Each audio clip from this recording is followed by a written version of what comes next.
On Inside Tennessee, our extended talk around John North. Let's start with what wasn't an emergency meeting by City Council this week, but it was a hurried one to talk about what's happening in the legislature. City Council members, especially Vice Mayor Andrew Roberto, sees this as a direct attack. Explain it. Right. Real quickly, we have a new state lawmaker, Elaine Davis from South Knox County, who has introduced a bill that would especially and particularly for Knoxville address district races in the general election. Right now, for general election races, if you are in one of the districts, everybody in the city gets to vote for you. And Elaine Davis has gone after that to try to say, no, you can't have that essentially at large for a district race.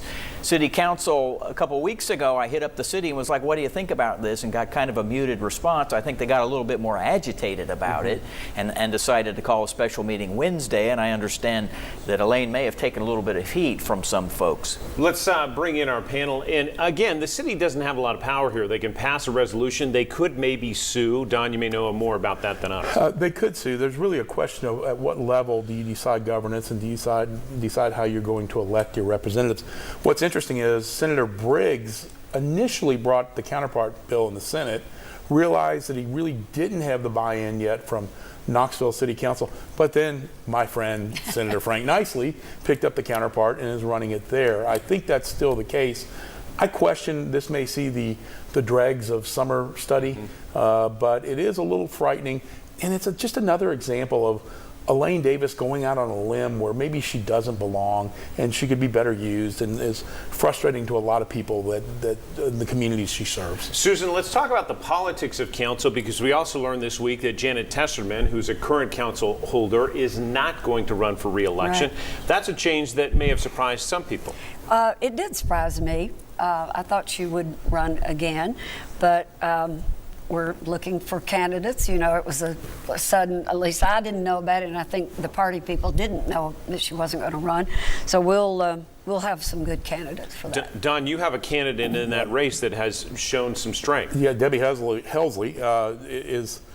should be a very strong candidate. That district is very purple now, and she ran so well against Mayor Jacobs, much closer than we thought, and I think that I'm really encouraged about seeing that race go her way. John North, we also saw a vote in the Senate this week that was secret ballot about Randy McNally and his tenure as Speaker of the Senate, Lieutenant Governor.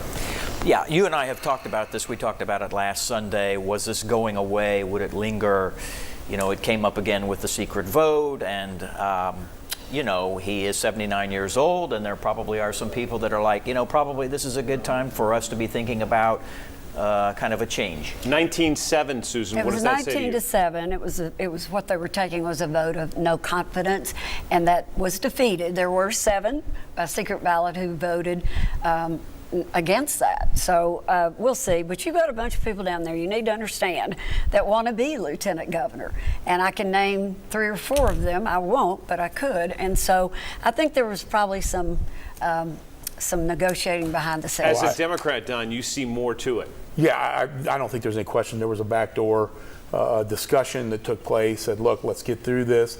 Let's leave him there. This is not a good look for our party, but we can survive it. He's 79. Vote for him this time, but we've sent the message that you're not going to be lieutenant governor next time if you want to be. And at 79, there's probably a good chance that Randy tries to go out with a little bit of grace and finishes his term out and goes to the House. Finally, it is Sunday morning. You have no clue whether the Vols win or go home in their round of 16 game. Do they make it to the Final Four? Absolutely. I've got great faith this year, more than I've had ever. I too. They've got a great bracket. I think they're going to. How about the Lady Vols? I think they're going to too. They're playing really tough right now. Don? Closer. Connecticut looms on the horizon, and we know what problems we have, but I'm excited about that game too. All right. We'll see you back here on Inside Tennessee next Sunday morning. Hope to see you then.